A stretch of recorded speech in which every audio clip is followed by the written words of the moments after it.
A revealing statue of Washington arrives, but not its champion.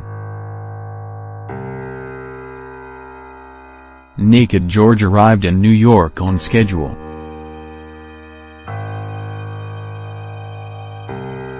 The Italian woman who played a big role in arranging for Naked George to look stately and noble on this side of the Atlantic, specifically, in the Frick collection, on Fifth Avenue, did not.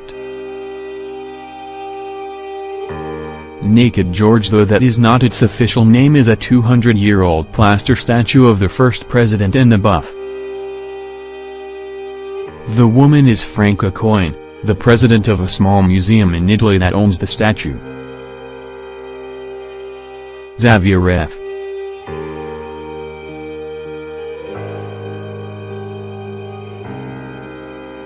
Salomon, the Frick's chief curator, declared flatly, "This never would have happened without her." This is an exhibition that opened at the Frick last week, a case study of how the sculptor Antonio Canova worked. Naked George, a term coined by a friend of Miss Coin's, was one of 4 smallish plaster models that Canova made in preparation for a larger-than-life marble statue. But Miss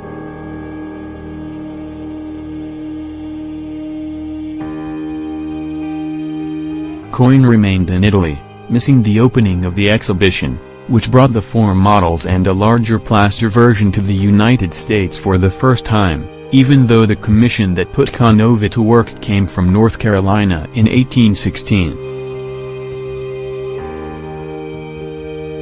"I had the tickets, Miss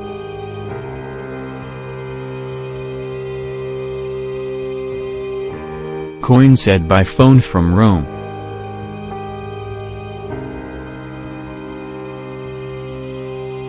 "I should have been in New York on the 4th of May.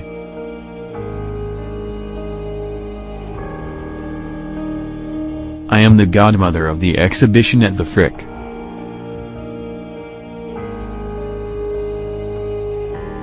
But she said that orthopedic problems and a possible knee replacement stopped her. Mr. Salomon called her a force of nature. Not only is she the president of the Canova Museum in tiny Pisano, 350 miles from Rome, she is the president of Friends of Venice Italy, a New York-based group that raises money to support the Venice International Foundation. She is the president of that group, too.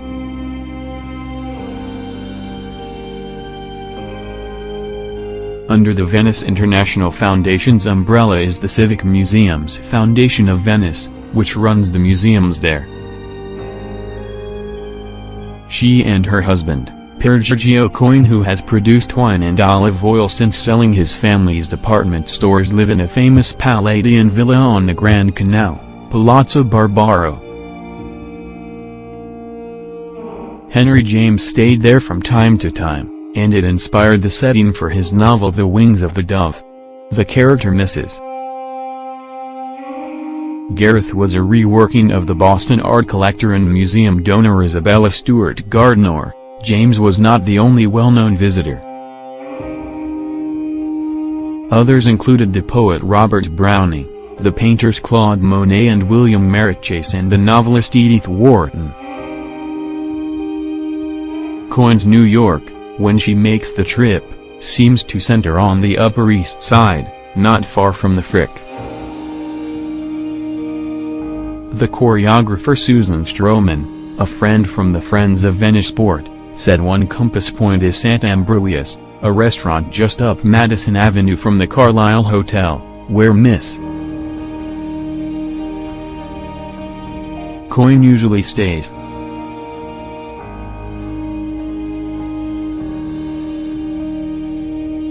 I take her to the theater and the ballet, but before we do anything, we have to have that espresso at Sant'Ambroius, Miss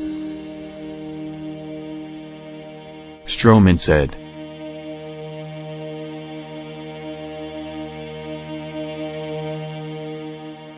We can't do anything until we have that espresso.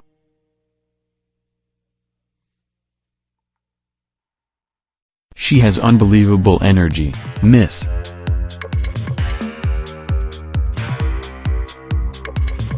Stroman said. Maybe it's the espresso.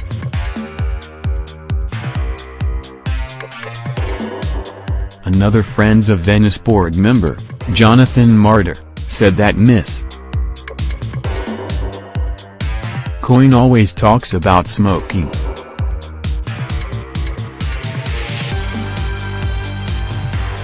She says Venice is a small city and she clearly loves it, he said, but if she has a cigarette outside, someone calls her husband.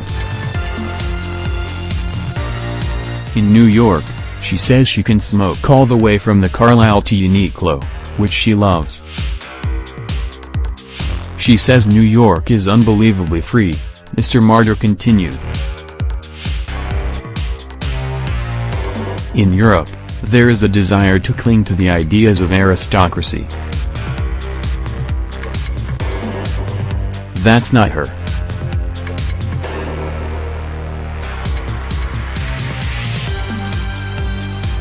She is the least snobbish person I know, and in a way, I think of her as an American. She believes in artists and accomplishment.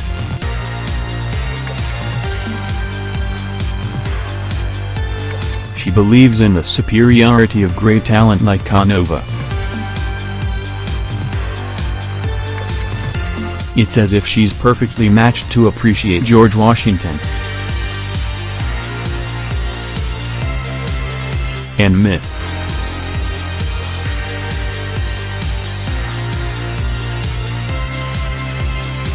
Coyne is passionate about the first president.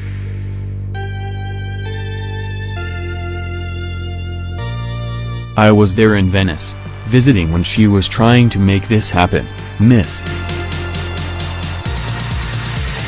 Stroman said, referring to the Frick exhibition.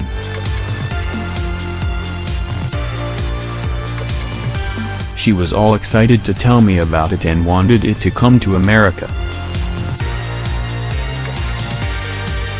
She knew of the excitement about the revolution because of Hamilton and how Americans seem to have been tapping into it. The idea that Thomas Jefferson would have been involved with this sculpture of George Washington, it was Jefferson who suggested Canova for the commission, seemed to her so exciting that she felt the Americans needed to see it. Coyne said that when she discovered the Canova Museum had the Washington models, she wondered how she could connect our treasure in Italy with the United States. That was before she met Mr. Salomon, who already knew the story, including its devastating finale. Canova's statue, the final, marble version, lasted only 10 years before it was destroyed in a fire in the State House in Raleigh. The ceiling fell in, smashing the statue into pieces. I loved the story, Mr. Salomon said.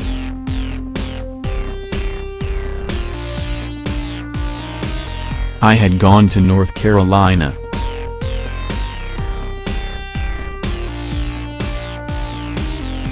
I had seen the fragments.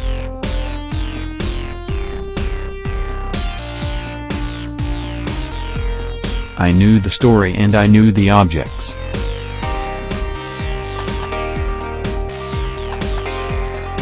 I always thought this would be a wonderful story to tell at the Frick. A curator is like that.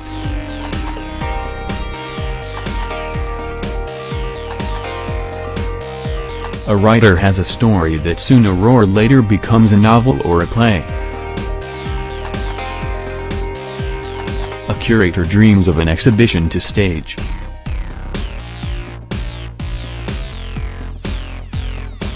So when Mr. Salomon met Miss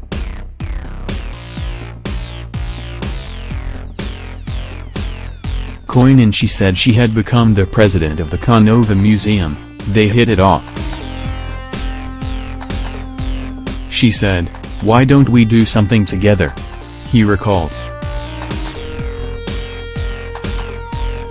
I said, "Why don't we do Washington?"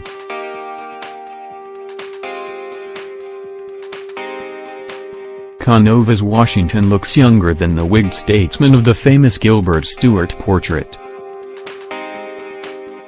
In the exhibition, the Frick's own Gilbert Stuart, acquired by Henry Clay Frick in 1918, the year before he died, is across the room from a portrait of Canova. It was painted, in London, during the time Canova was working on the Washington statue. But Canova and Washington never met. Washington had been dead for 17 years before Canova received the commission, and, obviously, the body for the statue in the buff was someone else's. Canova worked from a bust owned by an American diplomat who shipped it to Canova's studio in Rome. The bust was by Giuseppe Ceracchi, who had visited America and had done busts of Alexander Hamilton, Thomas Jefferson and Benjamin Franklin. Ceracchi also considered making a Statue of Liberty, nearly a century before France sent one over, but never got around to it. He did not have time.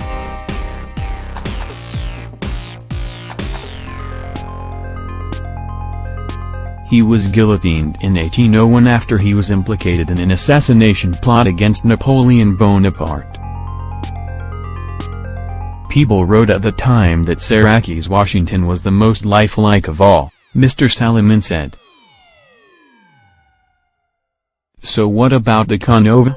What would Washington have said about it? Washington was shy about images, Mr. Salomon said. I don't think he'd have been thrilled by this.